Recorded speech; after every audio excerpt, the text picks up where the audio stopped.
એક નાનકડા ગામમાં રવિ નામનો છોકરો રહેતો હતો. તેના પિતા ખેડૂત હતા અને ઘર ખૂબ ગરીબ હતું.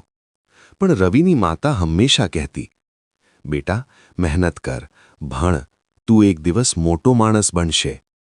ગામના લોકો હસતા અને કહેતા, અરે, ખેડૂતનો દીકરો આઈએએસ બનશે, આ તો સપનું છે. પણ રવિએ માતાની વાત દિલમાં રાખી. તે રોજ વહેલા ઉઠતો, ખેતરમાં પિતાને મદદ કરતો અને પછી સ્કૂલમાં જઈને ખૂબ મહેનતથી ભણતો. ઘરમાં લાઇટ નહોતી તો તે દીવા નીચે બેસીને રાત્રે સુધી અભ્યાસ કરતો. માતા તેને પાણી આપતી અને કહેતી, થાકતો નહીં, તારો સમય આવશે. વર્ષો વીતી ગયા. ઘણા લોકો મજાક ઉડાવતા રહ્યા, પણ રવિએ ક્યારેય હાર માની નહીં. એક દિવસ યુપીએસસીનું પરિણામ આવ્યું અને આખા ગામમાં સમાચાર ફેલાયા. રવિ આઈએએસ બની ગયો હતો.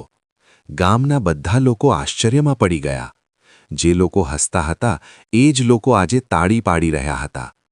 રવિ પોતાની માતા પાસે ગયો અને તેની પગે પડીને બોલ્યો, માં, આજે હું જે કંઈ છું તે તમારી વાત સાંભળીને છું. માતાની આંખોમાં આંસુ હતા, પણ એ ખુશીના આંસુ હતા.